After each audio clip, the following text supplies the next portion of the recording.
बिस्मिल्लाहिर्रहमानिर्रहीम। अस्सलाम वालेकुम जी स्टूडेंट्स, कैसे हैं? I hope everyone will be doing fine. So welcome to your online classes. Today will start from breakfast by John Steinbeck. This is a very beautiful short story by John Steinbeck. तो इसमें let's start, इसको पढ़ते हैं, देखते हैं।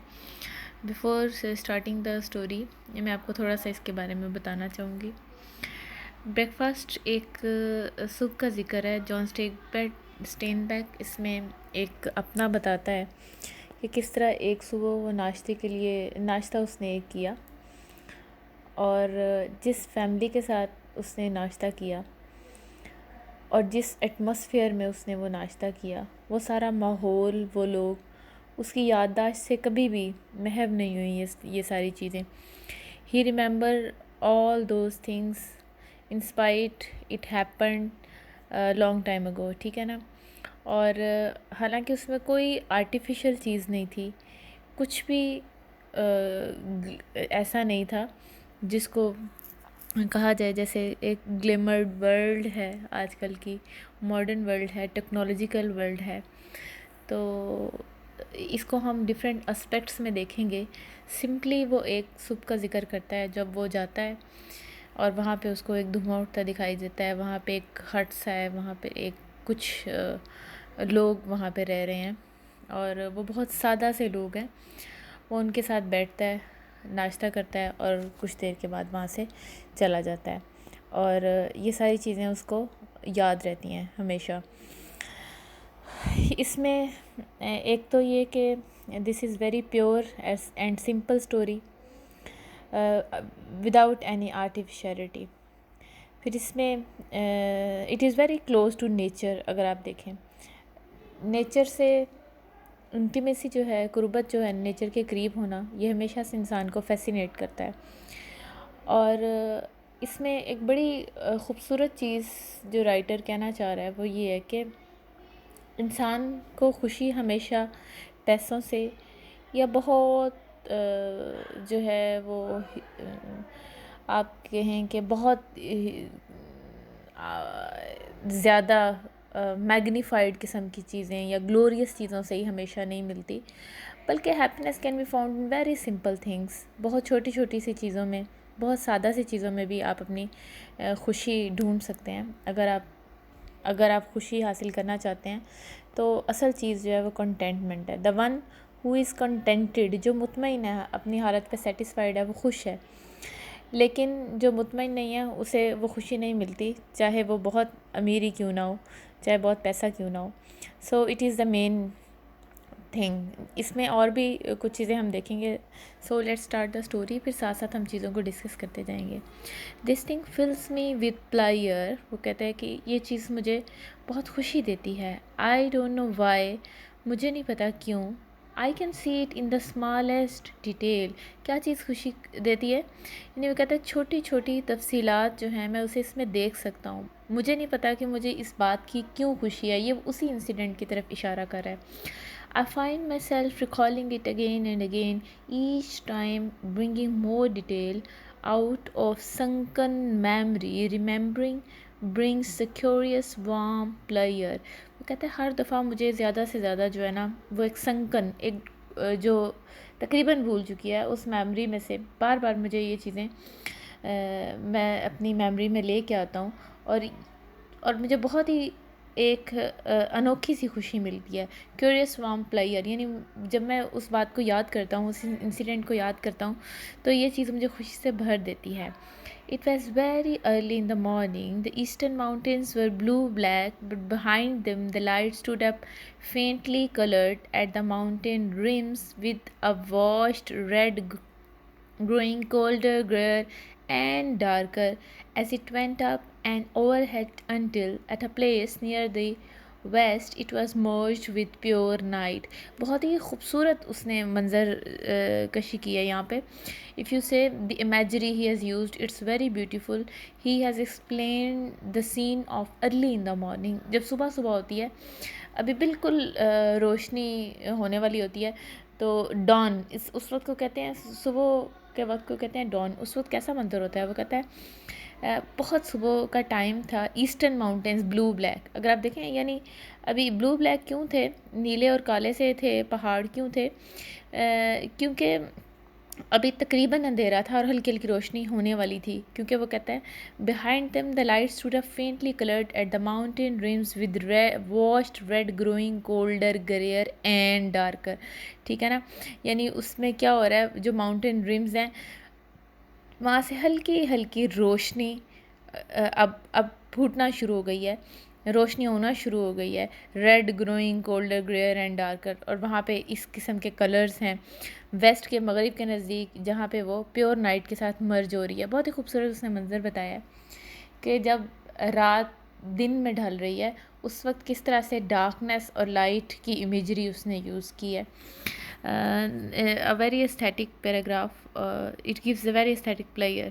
So let's continue. ये तो scene था। अब वो क्या कहता है, उसने क्या देखा? आई सा a young woman beside the stove, really a girl. वो कहता है कि एक चूल्हे के पीछे मैंने एक नौजवान लड़की को देखा, एक एक लड़की। She was dressed in a faded cotton skirt and waist. अब देखें, वो कहता है कि वो एक फेडेड, यानी जिसका रंग फेड होता है, जिसका रंग फीका पड़ गया हो बहुत ज़्यादा, जैसे कपड़े पहन पहन के रंग उतर जाता है या फेड हो जाता है, उसे फेडेड बोलते हैं। ठीक है, कॉटन स्कर्ट एंड वेस्ट। अब उसके कपड़े कैसे थे? अब from the very first scene or the very first sight of the girl, it tells us about the condition where they have been living. But हमें पता चलता है कि वो किस तरह की स्ट्रेटम से बिलोंग करती हैं, किस क्लास से वो बिलोंग करते हैं और किस तरह के वो लोग हैं। ठीक है ना, क्योंकि उसके डेफिनेटली अगर उसकी कपड़े देखें, उसका ड्रेस देखें, इतना फेडेड है, तो वो बहुत कोई रिच फैमिली से तो बिलोंग नहीं करेंगे ना, वो बहुत एक पुअर फैमिली से बिलोंग करते हैं। एज ए केम क्लोज, जैसे ही मैं करीब आया, आई सा, मैंने देखा that she carried a baby in a crooked arm. Crooked मुड़ा हुआ कहते हैं, यानी जैसे बाजू को मोड़ के बच्चे को उठाया होता है ना। तो कहता है करीब आया तो मैंने देखा उसने एक बच्चे को उठाया हुआ था। And the baby was nursing, और बेबी जो है वो यानी फीड ले रहा था उससे, नर्सिंग। ठीक है, its head under her waist out of the cold, उसकी कमर में था उसका सर, because she was feeding her baby. ठीक है ना, उसकी गोद में था वो। The mother moved about, poking the fire, shifting the rusty lids of the stove to make a greater draft. अच्छा, वो कहता है, अब देखें कि वो औरत उसने मूव किया, पोकिंग द, यानी अब वो कोई गैस वगैरह तो वहाँ पे है नहीं है उस जगह पे। Poking fire, shifting the rusty lids of the stove to make greater draft, opening the oven door, and all the time the baby was nursing, but that didn't interfere with the mother's work, not with the gracefulness of her movements. अब साथ साथ baby जो है वो feed कर रहा है और साथ साथ वो फायर को एडजस्ट कर रही है, because she has to make breakfast. ठीक है ना, तो वो क्या करता है, वो क्या कहता है कि जैसे ही वो मूव कर रही है, आग ठीक कर रही है, यानी उसने ब्रेकफास्ट बनाना है, और इसके साथ साथ जो है वो बेबी जो है वो इट्स नर्सिंग, इट्स फीडिंग। ठीक है, उसमें कोई असर नहीं पड़ता। ये बात क्या शो करती है? It means it's routine of the girl, कि वो साथ साथ अपने सारे काम करती है और उसकी ग्रेसफुल, अब उसको उसकी मूवमेंट्स में भी एक ग्रेस नज़र आती है, यानी वो लड़की जिस तरह से चल फिर रही है, काम कर रही है, बहुत ही जेंटल वे में, बहुत ही ग्रेसफुल वे में वो चीज़ों को कर रही है। कहता है there was something very precise and practised about her movement. कुछ था उसके जो मूवमेंट्स में बहुत ही प्रिसाइज्ड और कैसा था, मुख्तसर और प्रैक्टिस्ड, यानी एक एक ऐसी अपीलिंग चीज़ थी, एक ऐसी चीज़ थी जो वो करती थी। ठीक है, यानी रूटीन में करती थी। The orange fire flicked out of the cracks in the stove and threw dancing reflections on the tent. अच्छा, आपने कभी देखा हो कि आग जल रही हो तो उसके इर्द गिर्द चीज़ें हों तो उसके ऊपर उसका शेडो किस तरीके से आएगा, उसका कभी आपने देखा होगा, आपने ऑब्ज़र्व किया हो तो उसके आग जलने का, जो लकड़ियों वगैरह की आग होती है ना, उसकी क्योंकि फ्लेम्स मूव कर रहे होते हैं, इतने स्मूथ नहीं होते, तो उससे क्या हो रहा था कि it's one more beautiful image. ठीक है ना, आप इसको हर एंगल से इस स्टोरी को देखते जाएं, इसमें जो जो उसने इमेजेस डेवलप किए हैं, उनकी कंडीशन किन किन चीज़ों से ज़ाहिर हो रही है, आगे हम उनकी हैप्पीनेस और कंटेंटमेंट भी देखेंगे। अभी जो जो चीज़ें होती जा रही हैं आप देखें कि वो कहता है कि orange fire flicked out of the cracks, कि वो जो थोड़ी थोड़ी दर्जे हैं उसमें से आग नज़र आ रही है, और and through dancing reflections on the tent, और टेंट पे उसके साए पड़ रहे हैं। I was close now and I could smell frying bacon and baking bread, the warmest pleasant odors I know। अब वो कहता है कि मैं उसके करीब था, और अब क्या हुआ कि जी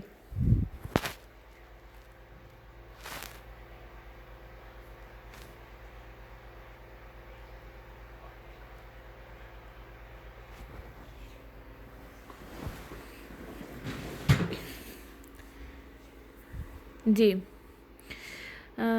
अब वहाँ पे बेकन बेकन बेकन हमने पहले भी पढ़ा था। बेकन कहते हैं फ्राइड, जो ये आपको पता है सूअर का गोश्त खाते हैं, और वो कहता है कि अब वो बेकन फ्राई कर रही है।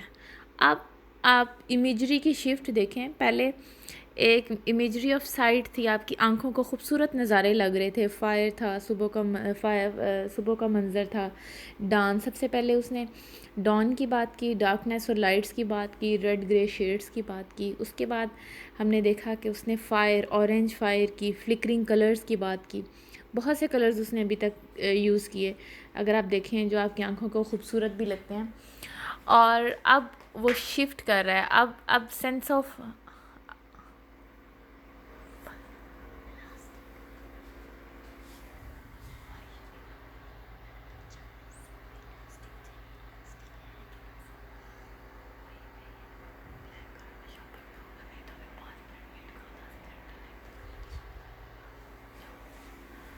अच्छा जी, वो कहता है कि अब उसको स्मेल बहुत अच्छी लग रही है, and baking bread the warmest pleasant ओडोर्स I know, बहुत ही अच्छी खुशबू, जो कि मैं जानता था, यानी बहुत ही अच्छी खुशबुएँ आ रही हैं। From the is the light view swiftly, मशरिक से आहिस्ता आहिस्ता रोशनी होना शुरू हो गई। I came near the stove and stretched my hands out to it and shivered all over when the warmth struck me. कहता है कि मैं चूल्हे के नज़दीक आ गया और मैंने अपने हाथ फैलाए, and shivered all over when the warmth struck me, और जैसे झुरझुरी सी उसने ली, जैसे एकदम सर्दी से गर्मी में आते हुए जो एहसास होता है ना, वो। Then the tent flap jerked up and a young man, फिर क्या हुआ, the tent flap jerked up and a young man came out and an older man followed him. Tent जो है वो, टेंट में से क्या हुआ, कौन निकला, एक जवान आदमी और एक उसके पीछे एक बूढ़ा आदमी। They were dressed in new blue dungarees and new dungaree coats with brass buttons shining। अच्छा, अब उनके ड्रेस न्यू हैं, ये भी आपने नोटिस करना है कि उन्होंने खूबसूरत न्यू ड्रेसेस पहने हैं। They were sharp faced men and they looked much alike, वो एक दूसरे से उनकी शक्लें मिलती जुलती थी। The younger had a dark stubble beard and the older had a grey stubble beard. जो नौजवान था उसकी काली दाढ़ी थी, छोटी छोटी काली दाढ़ी थी, और बूढ़े आदमी की ग्रे कलर की दाढ़ी थी। ठीक है। Their heads and faces were wet, their head dripped with water, उनके सर और उनके चेहरे गीले थे और पानी टपक रहा था। And water stood on their stiff beards and their cheeks shone with water, उनकी बियर्ड्स पे भी पानी के कतरे थे और उनके चीक्स भी चमक रहे थे, उनके गाल भी चमक रहे थे। Together they stood looking quietly at the lightning east, वो दोनों रोशन होते हुए मशरिक की तरफ देख रहे थे। दे यार्न together and looked at the light on the hill rims. ठीक है ना, उन दोनों ने क्या किया, जमाई ली और एक दूसरे को, और लाइट की तरफ देखा। दे टर्न्ड एंड सा मी, उन्होंने मुझे देखा। Morning said the older man. अब क्या हुआ है कि उन्होंने पहली दफ़ा एक दूसरे को देखा है, तो जब भी एक दूसरे को देखते हैं डेफिनेटली विश तो करते हैं ना, ग्रीटिंग करते हैं, ग्रीट करते हैं। जैसे हम अस्सलाम वालेकुम कहते हैं, वो गुड मॉर्निंग कहते हैं, ठीक है, गुड मॉर्निंग और गुड आफ्टरनून वट एवर कहते हैं, गुड मॉर्निंग। मॉर्निंग उसने कहा, his face was neither friendly nor unfriendly, यानी बहुत सीरियस सा उसका अंदाज़ था, ना तो बहुत फ्रेंडली था ना ही अनफ्रेंडली था। मॉर्निंग सर, आई सेड, मैंने कहा। सुबह खैर, morning said the young man. The water was slowly drawing on their faces, Aahista Aahista उनके चेहरों पे पानी खुश्क हो रहा था। They came to the stove and warm their hands at it. वो चूल्हे पे आए और अपने हाथ गर्म किए।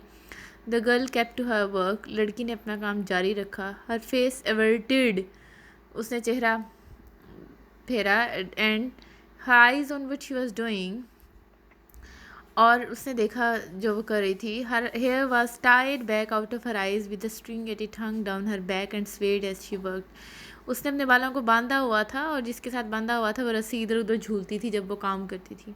She said tin cups on a big packing box. अच्छा, उनके पास टेबल भी नहीं थी। अब देखिए उन्होंने जो टिन के कप्स हैं वो कहाँ पे रखे? पैकिंग बॉक्स, जो आपके संदूक वगैरह होते हैं उसके ऊपर उसने कप रखे। Set in plates and knives and forks out to, खाने के लिए बर्तन वगैरह उसने लगाए, प्लेट्स फोर्क्स वगैरह। Then she scooped fried bacon out of the deep grease and laid it on a big tin platter. उसने क्या किया, एक बड़ी सी प्लेट में वो जो फ्राइड बेकन था ना वो निकाल के रख दिया। And the bacon cricked and rustled as it grew crisp, और क्रिस्पी होने की वजह से जैसे क्रिस्पी सी आवाज़ें आती है ना वैसे उसमें से आने लगी। She open the rusty oven door and took out a square pan full of high big biscuits. उसने जंगलूद दरवाज़ा खोला अवन का और उसमें से एक पैन निकाला जिसमें बिस्किट्स थे। When the smell of that hot bread came out, both men inhaled deeply. जैसे उस गरम ब्रेड की क्या उसकी स्मेल आई तो दोनों आदमियों ने गहरा सांस लिया। यानी इतनी मज़े की वो स्मेल थी और डोर उसका बहुत ही टेस्टी सा उनको फील हुआ ना। The elder turn to me, had your breakfast. जो बड़ा था वो उसने मेरी तरफ मुतवज्जो होके क्या ब्रेकफास्ट, हैड योर ब्रेकफास्ट, यानी तुम क्या नाश्ता कर चुके हो? No. Well sit down with us then, और उसने कहा अच्छा चलो फिर हमारे साथ नाश्ता करो। That was the signal. We went to the packing case and squatted on the ground about it. हम उस संदूक के पास गए और आलती पालती मार के बैठ के। The young man asked, picking cotton, यानी तुम कपास चुनते हो? No. मैंने जवाब दिया। We had 12 days work so far, the young man said. अब वो अपने काम के बारे में थोड़ा सा जिक्र कर रहे हैं। आपको पता है जैसे थोड़ी बहुत बातचीत साथ साथ हो रही है, साथ साथ उन्होंने नाश्ता वाश्ता करना है, तो वो कहता है कि हम 12 दिन हमने काम किया। यंग मैन ने कहा। The girl spoke from the stove, they even got new clothes. अब उस लड़की ने क्या कहा है, कहती है इन्होंने नए कपड़े भी ख़रीदे हैं। ठीक है, 12 दिन यानी कपास चुनने का क्या काम है उनका? Cotton picking. The two men look down at their new dungarees and the both smiled a little. उन्होंने अपनी न्यू डंगरीज को देखा और दोनों स्माइल किए। The girl set out on the platter of bacon, the brown high biscuits, a bowl of bacon gravy and a pot of coffee, and then she squatted down by the box too. और वो भी जैसे बैठ जाते हैं ना आलती पालती मार के, वो भी बैठ गई। The baby was still nursing its head up under her waist out of the cold, I could hear the sucking noises it made, यानी वो अभी तक अपना काम जारी था, वो फीड कर रहा था। ठीक है, so we filled our plates, poured bacon gravy over our biscuits and sugared our coffee. अच्छा, हमने अपनी अपनी प्लेटें भरी, बेकन डाला, ग्रेवी डाली, बिस्किट्स और शुगर, आवर कॉफ़ी यानी कॉफ़ी में चीनी डाली। The older man field his mouth full and he chewed and swallowed। उसने मुँह भर के खाया यानी चबाने लगा। देन ही सेड, उसने कहा गॉड अलमाइटी इट्स गुड, यानी ये बहुत अच्छा है। And he filled his mouth again, और दोबारा उसने अपना मुंह भर लिया। The young man said, we been eating good for 12 days, के 12 दिन से हम बहुत अच्छा खा रहे हैं। अब ये फ़िक्रा ज़ाहिर करता है कि although they are happy, although they are poor they are happy. ठीक है, बेशक वो गरीब है, सिर्फ यानी उनको काम मिलता है तो खाना पीना अच्छा हो जाता है, नहीं मिलता तो शायद नहीं अच्छा होता, लेकिन फिर भी वो कितने, उनका ग्रेटिट्यूड, अगर आप एक चीज़ देखें that is most beautiful in the story, it is gratitude, उनका शुक्र है। ठीक है, शुक्रगुजारी जो है। ठीक है, so it must be the answer of your, it must be a quiz question will be added, कि अगर इसको वन वर्ड में बताया जाए कि इस story, what this story is about, सबसे ख़ास चीज़ क्या है उन लोगों की, तो the answer will be there gratitude. ठीक है, देयर ग्रेट, कि वो कितना ज़्यादा शुक्रगुजार हैं जो उनको मिला है, उस पर कंटेंटमेंट और ग्रेटिट्यूड उनके अंदर है। ठीक है ना। अच्छा, अब वो क्या कहता है कि the hot big coffee scalded our throats. We threw the last little bit with the grounds in it on the earth and refilled our cups. अच्छा जी, हमने फिर से अपने कप्स भरे। There was colour in the light now. अब क्या था, light में अब रंग भरने शुरू हो गए थे।